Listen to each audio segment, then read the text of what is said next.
আমরা তো স্রেফ বন্ধু কেবল। যুবকদের দিনে ফেরার পথে সবচেয়ে বড় যে প্রতিবন্ধকতা, সেটা হলো হারাম রিলেশনশিপ। এমন অনেকেই আছে যারা হয়তো 5 ওয়াক্ত সালাত পড়ে, রমাদানে সিয়াম রাখে, দিনের ব্যাপারেও খুব আগ্রহী, কিন্তু একটা জায়গায় এসে আটকে গেছে: হারাম রিলেশনশিপ। তাদের ধারণা, নন মাহারাম একটি মেয়ের সাথে চলাফেরা করা, একসাথে ঘুরতে যাওয়া, ফুচকা খাওয়া, সেলফি তোলা, সেই সেলফিগুলো ফেসবুকে আপলোড দেওয়া এবং হাত ধরাধরি করে পার্কে হেঁটে বেড়ানোতে আসলে কোনো সমস্যা নেই। হারাম রিলেশনশিপের সূচনাটা মোটা দাগে কলেজ বিশ্ববিদ্যালয়ের জীবন থেকেই শুরু হয়ে থাকে। একটা ছেলে বা মেয়ে যখন নতুন নতুন কলেজ বা বিশ্ববিদ্যালয়ে ভর্তি হয়, তখন তার মনে যৌবনের উত্তাল হাওয়া বইতে থাকে। সে আশা করে কলেজের সবচেয়ে মেধাবী ছাত্রটা তার বন্ধু হোক, বিশ্ববিদ্যালয়ের সবচেয়ে স্মার্ট ছেলেটা তার সাথে একই রিক্সায় ঘুরে বেড়ানোতে সে অন্যরকম একটা আনন্দ পেয়ে থাকে। ডিপার্টমেন্টের সবচেয়ে সুন্দরী বান্ধবীটা ক্যান্টিনে তার সাথে বসে ফুচকা খাচ্ছে, ব্যাপারটাই তার কাছে অন্যরকম। কলেজ বিশ্ববিদ্যালয়ে থাকাকালীন আমাদের জীবনে এরকম অনেকগুলো বন্ধু বান্ধবী এসে ভিড় করে, যাদের আমরা মিষ্টি ভাষায় জাস্ট ফ্রেন্ড বলে থাকি। কোনো একটা ছেলে যখন ননমাহারাম কোনো মেয়েকে নিয়ে ক্যান্টিনে বসে আড্ডা দেয়, কিংবা একটা মেয়ে যখন ডিপার্টমেন্টের সিনিয়র কোনো এক নন মাহারাম বড় ভাইয়ের সাথে একই রিক্সায় ঘুরে বেড়ায়, এই ঘটনাগুলো আমরা নেহায়েতি বন্ধুত্ব বলে চালিয়ে দিই। কিন্তু এই তথাকথিত বন্ধুত্ব, জাস্ট ফ্রেন্ড, এর নেপথ্যের ঘটনা আমরা তেমন জানতে পারি না। এরকম জাস্ট ফ্রেন্ড রিলেশনশিপে আক্রান্ত কোনো ভাই কিংবা বোনকে যখনই আপনি বলতে যাবেন যে তারা যা করছে বা যেভাবে চলছে তা আদৌ ইসলাম সমর্থন করে না, তখনই তারা তেলেবাগুনে চলে আর বলবে, আরে ভাই, আমরা প্রেম করছি নাকি? আমরা তো কেবল বন্ধু। আপনি আর আমি যেমন বন্ধু, এই মেয়েটা আর আমার মধ্যে সেরকম বন্ধুত্ব, এর বাইরে আর কিছু না। তাদের প্রতি হৃদয়ের গভীর থেকে ভালোবাসা এবং শ্রদ্ধা রেখেই বলতে চাই, তারা যে বন্ধুত্বের কথা বলছেন, সেই বন্ধুত্ব করাতে ইসলাম কখনোই অনুমতি দেয় না। তারা যদি ইসলামকে অন্য 5-10টা ধর্মের মতো কেবল আনুষ্ঠানিক ইবাদত কেন্দ্রিক ধর্ম মনে করে থাকে, তাহলে তারা খুব বড় ভুলের মধ্যে আছে। ইসলাম ঘুম থেকে ওঠা থেকে শুরু করে ঘুমাতে যাওয়া পর্যন্ত আমাদের জীবনের সকল দিক নিয়েই কথা বলে। আদতে ইসলাম কোনো ধর্ম নয়, এটা হলো দিন, একটা পরিপূর্ণ জীবন ব্যবস্থা। এই ইসলাম নির্ধারণ করে দেয় আমি কার সাথে মিশবো, কার সাথে মিশবো না, কি খাবো আর কি খাবো না, কি পড়বো আর কি পড়বো না, কিভাবে চলবো আর কিভাবে চলবো না। পরীক্ষায় পাশ করার জন্য কিংবা ভালো রেজাল্ট করার জন্য আমরা যেমন ক্লাসের সিলেবাস ফলো করি, ঠিক সেভাবে কোরআন ও হাদিস হলো আমাদের জীবনের সিলেবাস। এই সিলেবাস অনুসরণ করা ব্যতীত আখিরাতে ভালো রেজাল্ট করা আমাদের পক্ষে কখনোই সম্ভব না। কেবল জাস্ট ফ্রেন্ড বলে যার সাথে আমি মিশছি, ঘুরছি, একসাথে খাচ্ছি, তার সাথে মেশার, ঘোরার কিংবা খাওয়ার অনুমতি আল্লাহ সুবহানাহু ওয়া তাআলা আমাদের দেননি। আমার জন্য তিনি কোরআনুল কারিমে স্পষ্ট করেই বলেছেন, আপনি মুমিন ব্যক্তিদের বলে দিন তারা যেন তাদের দৃষ্টি সংযত রাখে এবং লজ্জাস্থানের হেফাজত করে। আরেকবার খেয়াল করা যাক, এখানে মুমিন ব্যক্তিদের উদ্দেশ্য করেই বলা হচ্ছে। মুমিন ব্যক্তি কারা? যারা আল্লাহতে বিশ্বাস করে, রাসূল, পরকাল, জান্নাত, জাহান্নাম, ফেরেশতা ইত্যাদিতে বিশ্বাস করে, তারাই হলো মুমিন। একবার চিন্তা করি, আমি কি আল্লাহতে বিশ্বাস করি, নবী রাসূলে বিশ্বাস করি, পরকাল, জান্নাত, জাহান্নাম, ফেরেশতায় বিশ্বাস করি? উত্তর যদি হা হয়, তাহলে এই আয়াতটি আমার জন্য। হ্যাঁ, আমাকে উদ্দেশ্য করেই আল্লাহ সুবহানাহু ওয়া তাআলা দৃষ্টি সংযত এবং লজ্জাস্থান হেফাজত করে চলতে বলেছেন। দৃষ্টি সংযত বলতে আসলে কি বোঝায়? তাহলে কি আমরা চোখ বন্ধ করে হাঁটব? না, ব্যাপারটা আসলে তা নয়। নবীজির হাদিস থেকে জানা যায়, তিনি বলেছেন, যখনই কোনো পরনারীর দিকে চোখ পড়ে যাবে, সাথে সাথে চোখ ফিরিয়ে নিতে হবে। দ্বিতীয়বার চোখ তুলে তার দিকে তাকানো যাবে না।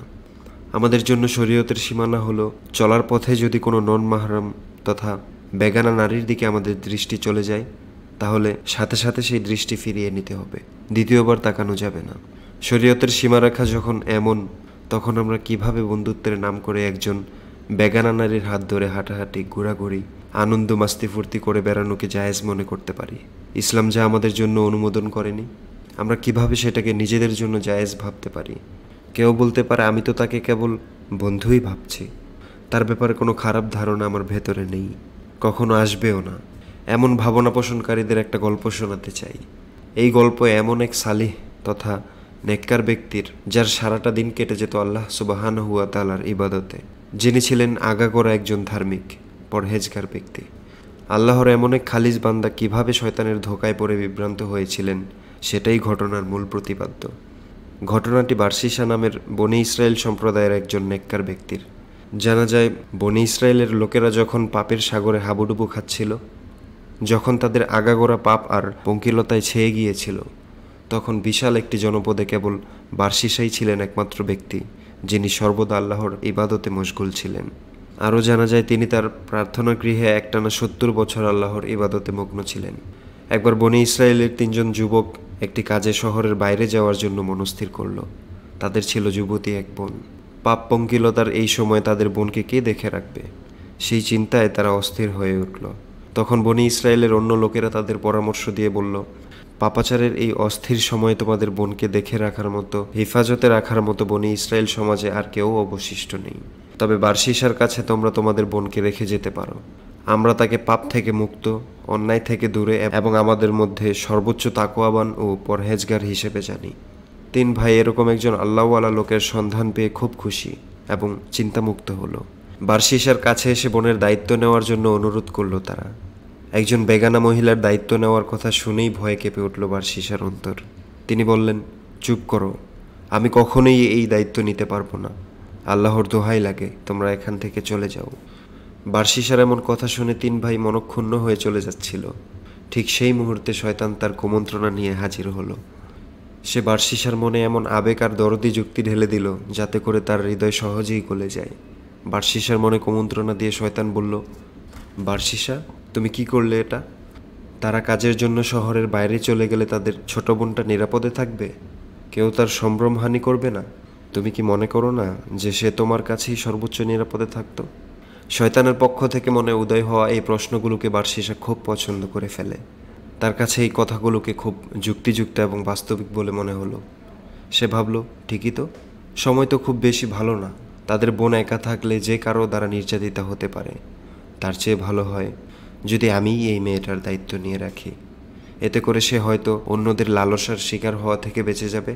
বারসিসা ফিরে যাওয়া 3 ভাইকে ডাক দিল, বলল, ঠিক আছে, আমি তোমাদের বোনের দায়িত্ব নিতে পারি, তবে শর্ত হলো সে আমার সাথে আমার প্রার্থনা গৃহে থাকতে পারবে না। দূরে আমার একটি কুঁড়ে ঘর আছে, সেখানেই তাকে থাকতে হবে।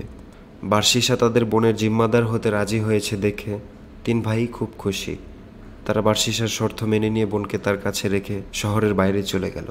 বারসিসা রোজ তার প্রার্থনা গৃহের সামনে মেয়েটির জন্য খাবার রেখে দরজা বন্ধ করে দিত। খাবারের পাত্র বারসিসার ঘরের সামনে থেকে নিয়ে আসতো মেয়েটি। এভাবেই পার হচ্ছিল দিন, কিন্তু শয়তানের চক্রান্ত আরও গভীরে। সে আবার বারসিসার মনে কুমন্ত্রণা দিল। শয়তানের কুমন্ত্রণাগুলো ছিল আপাতদৃষ্টিতে যৌক্তিক ও বাস্তবিক। সে বারসিসার মনে এই ভাবনার উদয় ঘটালো যে, বারসিসা, তুমি সবসময় মেয়েটির জন্য ঘরের বাইরে খাবার রাখো। সে নিজের ঘর থেকে বের হয়ে তোমার ঘর অবধি হেঁটে এসে সেই খাবারগুলো নিয়ে যায়। আচ্ছা বারসিসা, একটা ব্যাপার কি খেয়াল করেছো?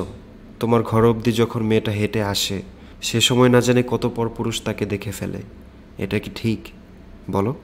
তুমি তো চাইলে তার ঘরের দরগোড়া পর্যন্ত খাবারগুলো রেখে আসতে পারো। বারসিসার মনে এই ভাবনা দাগ কাটলো। সে ভাবল, সত্যিই তো, আমার ঘর পর্যন্ত আসতে তাকে তো অনেক পরপুরুষ দেখে ফেলে।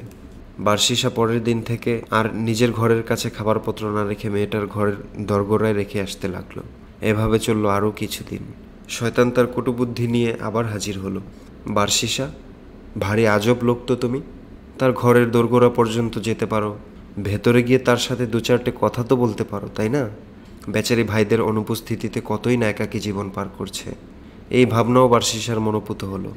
সে ভাবল, সত্যিই তো, এত দূর পর্যন্ত যখন আসি তার সাথে 2-4টে কথা তো বলে যেতে পারি। ভাইদের অনুপস্থিতিতে সে নিশ্চয়ই খুব একাকী বোধ করে। পরের দিন থেকে বারসিসা খাবার নিয়ে সোজা মেয়েটার ঘরের ভেতরে ঢুকতে শুরু করে। দুজনের হালকা কিছু গল্প আলাপও হয়। সেই আলাপগুলো আস্তে আস্তে দীর্ঘ আলাপে পরিণত হয়। সেই আসক্তি একটা পর্যায়ে শারীরিক সম্পর্ক পর্যন্ত করায়। বারসিসার গল্পের এখানেই ইতি টেনে দিই। আমরা যারা জাস্ট ফ্রেন্ড বলে নারী পুরুষের অবাধ মেলামেশাকে জায়েজ মনে করি এবং এতে ক্ষতির কিছু দেখি না বলে থাকি, আমাদের জন্য এই গল্পে ভালো রকমের শিক্ষা রয়েছে। শয়তান বনি ইসরায়েল যুগের সবচেয়ে সেরা দিনদার, তাকওয়াবান, আমলদার এবং নেককার বান্দা বারসিসাকে যেভাবে ফাঁদে ফেলেছে, আমাদের যুব সমাজকেও ঠিক একইভাবে শয়তান ফাঁদে ফেলে।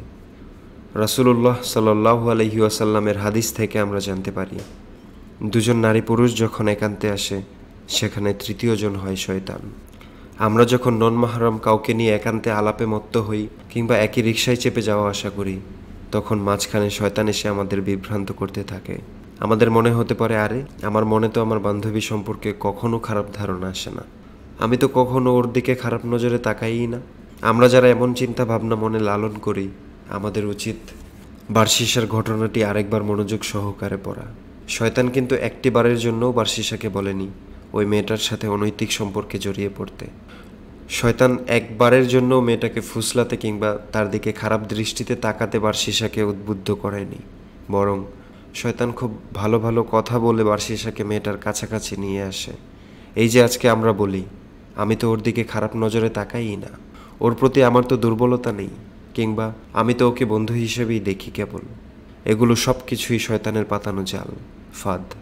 শয়তান আমাদের মনে এই ভাবনার উদয় করে দেয় যে একজন নন মাহরামের সাথে বন্ধুত্ব করা, তার সাথে বসে আড্ডা দেওয়া, ঘুরে বেড়ানো, রিকশায় চেপে আসা যাওয়া করা, এতে আসলে কোনো সমস্যা নেই, এগুলো খুব স্বাভাবিক ব্যাপার। দুজন ছেলে মেয়ের তো বন্ধুত্ব হতেই পারে। কোরআনের আরেকটি আয়াতের দিকে লক্ষ্য করা যাক। হে নবী পত্নীগণ, তোমরা অন্য নারীদের মতো নও, যদি তোমরা তাকওয়া অবলম্বন করো তবে পুরুষদের সাথে কোমল কণ্ঠে কথা বলো না, এতে করে যার অন্তরে ব্যাধি রয়েছে সে প্রলুব্ধ হয়, আর তোমরা ন্যায়সঙ্গত কথা বলবে। সূরা আহজাব আয়াত ৩২। এই আয়াতে যদিও নবীজির স্ত্রীগণকে উদ্দেশ্য করা হয়েছে, তথাপি তাফসির কারকগণ বলেছেন এটা সকল মুমিন নারীর জন্য সমানভাবে প্রযোজ্য। আল্লাহ সুবহানাহু ওয়া তাআলা নারীদের উদ্দেশ্য করে বলেছেন, তোমরা পরপুরুষদের সাথে কোমল কণ্ঠে কথা বলো না। এটাই হচ্ছে ইসলামের সীমারেখা।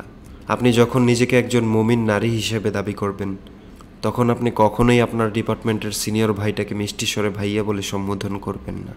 আপনি কখনোই নন মাহরাম কারোর সাথে মিষ্টি গলায় কথা বলবেন না, আড্ডা দেবেন না। এতে করে তারা আপনার মিষ্টি স্বরে প্রলুব্ধ হবে এবং আপনার প্রতি দুর্বল হয়ে পড়বে। ফলে আপনাকে ঘিরে তারা কুৎসিত চিন্তায় মত্ত হবে। তাদের একান্ত মুহূর্তগুলোতে কল্পনায় আপনাকে নিয়ে তারা কত ধরনের বাজে চিন্তা যে করবে, তা ভাবতেই আপনার গা গুলিয়ে উঠবে। জাস্ট ফ্রেন্ডের কোনো ধারণা ইসলামে নেই, এবং এই ধারণা ইসলামের মৌলিক বুনিয়াদী শিক্ষার সাথে পুরোপুরি সাংঘর্ষিক। নিজেকে মুমিন মুসলিম দাবি করা কোনো ছেলে অবশ্যই বেগানা কোনো নারীর হাত ধরাধরি করে হাঁটতে পারে না। একজন মুমিন নারী কখনোই বেগানা কোনো পুরুষের সাথে রিকশায় চেপে চলাচল করতে পারে না, পার্কে পাশাপাশি বসে আড্ডা দিতে পারে না। এই সবগুলোই তার জন্য হারাম। চলুন আমরা নিজেদের কেবল তার জন্যই সংরক্ষণ করি যাকে আল্লাহ সুবহানাহু ওয়া তাআলা আমাদের জন্য নির্ধারণ করে রেখেছেন। যে আমার স্ত্রী হবে তার জন্যই যৌবনকে হেফাজত করি, তার সাথেই রাতে জ্যোৎস্না দেখার জন্য, সমুদ্রের পাড়ে তার হাত ধরে হাঁটার জন্য, গোলাপ হাতে তাকে ভালোবাসি বলার জন্য, বর্ষার রিমঝিম বৃষ্টিতে তাকে নিয়ে ভেজার জন্য অপেক্ষা করি। এই স্থান, এই অধিকার, এই মুহূর্তগুলো অন্য কাউকে যেন দিয়ে না বসি। আমার উপর আমার স্ত্রীর একেবারে প্রথম অধিকার হলো এই, আমি আমার জীবন যৌবনকে তার জন্য হেফাজত করে চলব। আপনার ভবিষ্যৎ স্বামীর জন্য আপনার রূপ লাবণ্যকে হেফাজত করুন। কেবল তার জন্যই না হয় সাজলেন, তার হাত ধরাধরি করে বৃষ্টি বিলাস উপভোগ করলেন। বিশ্বাস করুন, আল্লাহর অবাধ্যতার মধ্যে কখনোই সুখ নেই, শান্তি নেই। আল্লাহর বিধান মেনে নিজেকে একটিবার পরিবর্তন করেই দেখুন না। যে নন মাহরম ছেলেটার হাত ধরে আছেন, সেই হাত আজকেই ছেড়ে দিন। এই মুহূর্ত থেকে তাকে সাফ জানিয়ে দিন, তার আর আল্লাহর মাঝে আপনি সবসময় আল্লাহকে বেছে নেবেন। তাকে আরও জানিয়ে দিন, কেবল আল্লাহর জন্যই আপনি আজ থেকে তার সাথে সমস্ত সম্পর্কের ইতি টেনে দিলেন। দেখবেন আপনার জন্য আল্লাহ সুবহানাহু ওয়া তাআলা সব কিছু কত সহজ করে দিবেন। যে মেয়েটাকে ক্যাম্পাসে না দেখলে আপনার হৃদস্পন্দন থেমে যাওয়ার উপক্রম হয়, তাকে আজকেই জানিয়ে দিন আপনার পরিবর্তনের কথা। তাকে বলে দিন, আজ থেকে আপনি আর তাকে নিয়ে ভাবছেন না, কাউকে নিয়েই আপনি আর ভাবেন না আল্লাহ ছাড়া। তাকে আরও বলুন, আল্লাহর জন্যই আপনি তাকে ত্যাগ করলেন। তার সাথে কাটানো সকল স্মৃতি, সকল মুহূর্তকে আল্লাহর জন্যই মন থেকে মুছে দিলেন। আল্লাহর দিকে এক বিঘত আগান, তিনি আপনার দিকে এক বাহু অগ্রসর হবেন। রিলেশনশিপ মানে আমরা কেবল প্রেম করাকেই বুঝি, অথচ রিলেশনশিপের মধ্যে আমাদের তথাকথিত জাস্ট ফ্রেন্ড, বন্ধুসহ যাবতীয় সম্পর্কই অন্তর্ভুক্ত। যার সামনে পর্দাহীন যাওয়ার, যার সাথে অহেতুক কথা বলার, সময় কাটানোর কিংবা ঘুরে বেড়ানোর অনুমতি আমার নেই, তার সাথে আমি যে নামে কিংবা যে অভিধায় সম্পর্ক রাখি না কেন, এই সমস্ত কিছুই হারাম রিলেশনশিপের অন্তর্ভুক্ত। আল্লাহ সুবহানাহু ওয়া তাআলা এটা আমার জন্য হারাম করেছেন। এই হারাম রিলেশনশিপের দৌড় কতটুকু সেটা ভুক্তভোগী না হলে টের পাওয়া দুষ্কর হয়ে পড়ে। হারাম রিলেশনশিপের পাপকে বৈধতা দিতে শয়তান সবসময় তার বাহারি যুক্তি নিয়ে আমাদের সামনে হাজির হয়। ঠিক এজন্যই এর সম্ভাব্য পরিণতি নিয়ে আমরা ভাবতে পারি না। আসলে শয়তান চায় না আমরা এত দূর ভাবি। সে আমাদের চোখের সামনে ঝুলিয়ে রেখেছে একটা রঙিন পর্দা। সে পর্দা হলো আপনি ভালো তো জগৎ ভালো।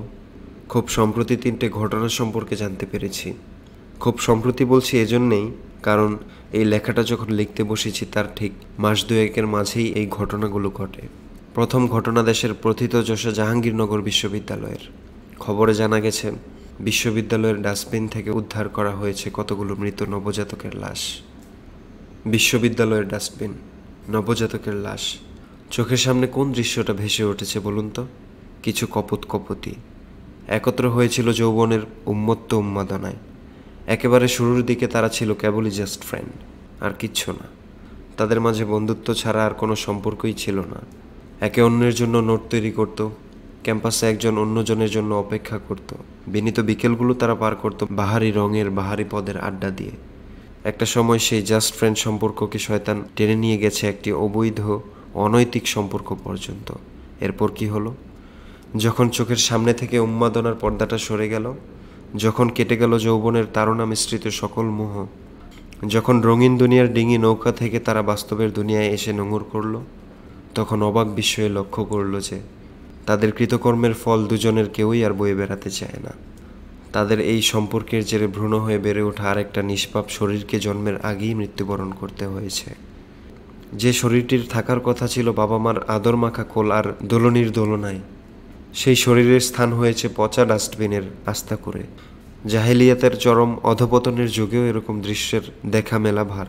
দ্বিতীয় ঘটনাটি ঘটেছে ঢাকার মিরপুর এলাকায় এক কাকডাকা ভোরে। অভিজাত মিরপুর এলাকায় দেখা গেল ভয়ানক একটি দৃশ্য। রাস্তার ধারে পড়ে থাকতে দেখা গেল একটি নবজাতকের লাশ। দেখে মনে হলো এইমাত্র ভূমিষ্ঠ হওয়া। এমনকি মায়ের পেটে যে অমরার প্লাসেন্টা মাধ্যমে সে খাবার গ্রহণ করত, সেই অমরাটিও দড়ির মতো বাচ্চাটির গায়ে আষ্টে পৃষ্ঠে ছিল। কি ভয়ঙ্কর দৃশ্য ভাবুন। দুজন মানুষের নিষিদ্ধ আবেগ আর কামনার বলি হতে হলো একটি নিষ্পাপ প্রাণকে। তার কি কোনো অপরাধ ছিল? সে কি বলেছে যে তোমরা আমাকে যেন তেনভাবে জন্ম দিয়ে পৃথিবীর আলো দেখাও? তৃতীয় ঘটনাটা ঢাকার এনাম মেডিকেল কলেজ ও হাসপাতালের। আমরা বাড়িতে বিয়ে হতে দেখেছি মসজিদ আর কাজী অফিসেও, কিন্তু হাসপাতালের বেডে বিয়ে হয়েছে এমন ঘটনা শুনেছেন কখনো? ঠিক এমন ঘটনাই ঘটেছে ঢাকার এনাম মেডিকেল কলেজে। একটা মেয়ে ওই হাসপাতালে ভর্তি, ডেলিভারি কেস। কিন্তু মেয়েটার বিয়ে হয়নি। বিয়েই যদি না হবে তাহলে বাচ্চার প্রশ্ন আসে কিভাবে? যৌবনের উন্মত্ততায় ডুবে কোনো এক জাস্ট ফ্রেন্ডের সাথে মেয়েটা সম্পর্ক জড়িয়ে বসেছিল, আর ফলাফল যা হবার তাই হলো। ছেলেটা সম্পর্ক অস্বীকার করতে পারে এই ভয়ে মেয়েটা ভ্রূণ নষ্ট করেনি। ব্যাস, হাসপাতালের বেডে দুই পক্ষের লোকজন মিলে ছেলে মেয়ে দুটোকে বিয়ে করিয়ে দিল। হারাম রিলেশনশিপ দুজন মানুষকে পাপের সাগরে কিভাবে ডুবিয়ে দিতে পারে, উপরের ঘটনা 3টি তার জলজ্যান্ত উদাহরণ। ক্যাম্পাসে আড্ডা দেওয়া, ফোনে চেটে দিনরাত সময় পার করা, ঘুরতে যাওয়া, একসাথে খাওয়া ইত্যাদির পরে একদিন তারা জড়িয়ে পড়ে একটি অবৈধ সম্পর্কে। ডুব দেয় নিষিদ্ধ আবেগের অতল গহ্বরে। সেই ডুবের ফলাফল হয় ভ্রূণ হত্যা, আত্মহত্যা কিংবা হাসপাতালের বেডে বিয়ে। সেই সম্পর্কে আল্লাহর আদেশ লঙ্ঘিত হয়, সে সম্পর্কে আল্লাহর অসন্তুষ্টি, সেই সম্পর্কের সূচনা থেকে সমাপ্তি। কোথাও কোনো শান্তি আছে কি? হারাম রিলেশনশিপ শব্দদ্বয় শুনলে আমাদের চোখের সামনে একটি দৃশ্য ভেসে ওঠে। আমরা মনে করি হারাম রিলেশনশিপ মানে কলেজ বিশ্ববিদ্যালয়ে পড়ুয়া দুটি ছেলে মেয়ে একসাথে খাচ্ছে, দাচ্ছে, ঘুরছে, প্রেম করছে, অনৈতিক সম্পর্কে ডুব দিচ্ছে, এটুকুই। অথচ বিয়ের পরেও যদি কোনো পুরুষ ঘরে স্ত্রী রেখে অন্য মহিলার সাথে অনৈতিক অবৈধ সম্পর্কে জড়িয়ে পড়ে, তবে সেটাও হারাম রিলেশনশিপ। স্বামীর অগোচরে স্ত্রী যদি কোনো পরপুরুষের সাথে সম্পর্ক করে, হাসে, মাতে, বিভিন্ন অনৈতিক অশ্লীল অবৈধ কাজে লিপ্ত হয়ে পড়ে, এটাও হারাম রিলেশনশিপ। এক কথায় এ ধরনের সম্পর্কগুলোকে পরকীয়া বলা হয়। এই রোগ আমাদের সমাজে বর্তমানে মহামারী আকার ধারণ করেছে। শিক্ষিত অশিক্ষিত সকল সমাজে বিদ্যমান এই পাপের কারণেই প্রতিদিন অসংখ্য পরিবারে ভাঙন ধরে। উত্তরাধুনিক সমাজে ডিভোর্সের যে মহামারী অবস্থা আমরা অবলোকন করি, তার অন্যতম প্রধান কারণই হলো এই পরকীয়া। একবার এক লোক একজন শায়েখকে বললেন, শায়েখ, আমার স্ত্রীকে আমার কাছে আর ভালো লাগে না, কি করা যায় বলুন তো? শায়েক জানতে চাইলেন, কেন? তোমার স্ত্রীর পূর্বের রূপ লাবণ্য কি লোপ পেয়েছে? লোকটা বলল, জি না শায়েক, সে আগের মতোই আছে। তাহলে তার কি কোনো অঙ্গহানি হয়েছে যার কারণে তুমি তাকে আর পছন্দ করতে পারছো না? না শায়েক, তার কোনো রকম অঙ্গহানি হয়নি। সে কি তোমার প্রতি উদাসীন? একেবারেই না শায়েক, সে আগের মতোই আমাকে ভালোবাসে, দেখাশোনা করে, যত্ন করে। এরপর শায়েক বললেন, ঠিক আছে, এবার তাহলে তোমার কথা বলো। তুমি কি আজকাল পর্নোগ্রাফিতে আসক্ত হয়ে পড়েছ? তুমি কি বেগানা নারীদের কাছ থেকে নিজের দৃষ্টিকে হেফাজত করে চলতে পারো? তুমি কি অন্য কারোর সাথে কোনো অনৈতিক সম্পর্কে জড়িয়ে পড়েছ? লোকটি মাথা নিচু করে বলল, জি শায়েক, আমি আজকাল পর্নোগ্রাফিতে খুব মারাত্মকভাবে আসক্ত হয়ে পড়েছি। আমি আমার দৃষ্টিকে হেফাজত করে চলতে পারি না, আর ইতিমধ্যে একটা অনৈতিক সম্পর্কেও জড়িয়ে পড়েছি। তখন শায়েক বললেন, তুমি যখন হারামে ডুব দেবে, হারাম জিনিসকে পছন্দ করা শুরু করবে, তখন হালাল জিনিসকে তোমার কাছে ভালো লাগবে না, বিরক্তিকর লাগবে। এটাই স্বাভাবিক। ব্যাপারটা আসলে তাই। আমরা যখন মিউজিক, গান, বাদ্যবাজনা পছন্দ করা শুরু করি, তাতে আসক্ত হয়ে পড়ি, তখন কোরআনের সুর আমাদের কানে পানসে ঠেকে। আমরা যখন স্বামী স্ত্রীর মতো হালাল সম্পর্ক বাদ দিয়ে অন্যায়, অবৈধ, অনৈতিক সম্পর্কে জড়িয়ে পড়ি, আমাদের কাছে তখন হালাল সম্পর্কগুলোকেই বিরক্তিকর মনে হয়। মনে হয় এই সম্পর্কের মায়াজাল থেকে বিচ্ছিন্ন হয়ে যেতে পারলেই যেন আমাদের মুক্তি। এই অনীহা, অনিচ্ছা, ভালো না লাগা একসময় রূপ নেয় ডিভোর্সের মতো সিদ্ধান্তে। ফলে আমাদের পরিবারগুলো ভেঙে খানখান হয়ে যায়। একটা অনৈতিক সম্পর্ক মাঝখানে নষ্ট করে দেয় অনেকগুলো মানুষের জীবন আর স্বপ্ন, লণ্ডভণ্ড করে দেয় তিলে তিলে গড়ে তোলা কারো নিজস্ব জগৎ। এই পর্যায়ে কেউ কেউ যুক্তি তুলে ধরতে পারেন, বলতে পারেন, ভাই, ব্যাপারটাকে আপনি যতটা সরলীকরণ করছেন সেটা আসলে অতটা সরল নয়। ক্যাম্পাসের কোনো এক বান্ধবীর সাথে বসে আড্ডা দিলে কিংবা অফিসের কোনো মেয়ে কলিগের সাথে অবসরে বসে কফি খেলে সেটা তো আর অনৈতিক সম্পর্কে গড়ায় না। এটা জাস্ট ফ্রেন্ডলি ব্যাপার। শায়েক আলী তান্তাবি রাহিমাহুল্লার একটা কথা আমার খুব পছন্দের। তিনি বলেছেন, কিছু যুবক বলে থাকে তারা মেয়েদের চরিত্র ও ভদ্রতা ছাড়া আর নাকি কিছুই দেখে না। মেয়েদের সাথে তারা নাকি বন্ধুর মতোই কথা বলে এবং মেয়েদের বন্ধুর মতোই ভালোবাসে। মিথ্যে কথা, আল্লাহর শপথ, এসব মিথ্যে কথা। যুবকেরা তাদের আড্ডায় তোমাকে নিয়ে যে ধরনের কথা বলে তা যদি শুনতে পেতে, তাহলে তুমি ভয়ে চমকে উঠতে। শায়েক তান্তাবির কথাগুলোর নিরেট বাস্তবতা আছে। দুজন বন্ধুর একাকী আলাপের মাঝে তাদের সুন্দরী বান্ধবীটা সম্পর্কে কি ধরনের কথাবার্তা উঠে আসে তা শুনলে বিশ্বাস করাটাই দুরূহ। সেই রগরগে আলোচনাগুলো যদি সেই বান্ধবী শুনতে পেত, তাহলে সে কোনো দিনও আর তাদের মুখ দেখত না। আপনি বলতে পারেন, কেবল কথা বললেই কিংবা তাকালেই কি পাপ হয়ে যায়? জি, রাসূলুল্লাহ সাল্লাল্লাহু আলাইহি ওয়াসাল্লাম বলেছেন, চোখের জিনা হলো চোখ দিয়ে দেখা, জিহ্বার জিনা হলো সেই জিহ্বা দিয়ে অশ্লীল রগরগে কথা বলা, হাতের জিনা হলো পরনারীকে খারাপ উদ্দেশ্যে স্পর্শ করা, পায়ের জিনা হলো ব্যভিচারের উদ্দেশ্যে অগ্রসর হওয়া, এবং মনের জিনা হলো ব্যভিচারের ইচ্ছা বা আকাঙ্ক্ষা করা। আর এসব কিছুকে কাজে রূপান্তর করে মানুষের গুপ্তাঙ্গ। হাদিসের ভাষ্য এখানে খুবই স্পষ্ট। চোখ দিয়ে আপনি ক্যাম্পাসের যে বান্ধবীটার রূপ লাবণ্য উপভোগ করছেন, আপনি আসলে সেখানে জিনা করছেন, চোখের জিনা। তার হাতে ফুল গুজে দেওয়ার নাম করে অথবা বন্ধুত্বের দোহাই দিয়ে তার হাত স্পর্শ করার যে কায়দা আপনি করে থাকেন, তা আসলে জিনা, হাতের জিনা। বন্ধুদের সাথে একান্ত আড্ডায়, চ্যাটে কিংবা মোবাইল ফোনে বান্ধবীদের নিয়ে যে অশ্লীল কুৎসিত আলাপে আপনি মেতে ওঠেন, তাও এক প্রকার জিনা, জিহ্বার জিনা। বান্ধবী কিংবা কলিগের হাত ধরার জন্য, তার পাশে বসার জন্য, তার কথা শোনার জন্য আপনার মন যখন আকুপাকু করে, তখনও আপনি আসলে জিনা করেন, মনের জিনা। এই একান্ত কামনাগুলো মেটানোর উদ্দেশ্যে আপনি যখন ঘর থেকে বের হন, তখনও আপনি জিনার মধ্যেই থাকেন, পায়ের জিনা। একটু কথা বললে সমস্যা কি? একটু হাত ধরলে আপত্তি কিসের? আমরা তো আর প্রেম করছি না, বন্ধুই তো। এই সমস্ত কথা আসলে ঠুনকো অজুহাত মাত্র, শয়তানের একটা চোরা ফাঁদ, একটা রঙিন চশমা, যা পড়লে দুনিয়াটাকেই রঙিন রঙিন মনে হয়। হারাম রিলেশনশিপের প্রতি পদেই উৎপেতে আছে বিপদ। এমন সম্পর্কে শুরু থেকে শেষ পর্যন্ত পাপের ছড়াছড়ি ছাড়া প্রাপ্তির খাতায় আর কোনো কিছু ওঠার সম্ভাবনা নেই। অপরদিকে হালাল রিলেশনশিপের দিকে তাকান, কত সুন্দর আর মধুর এই সম্পর্ক।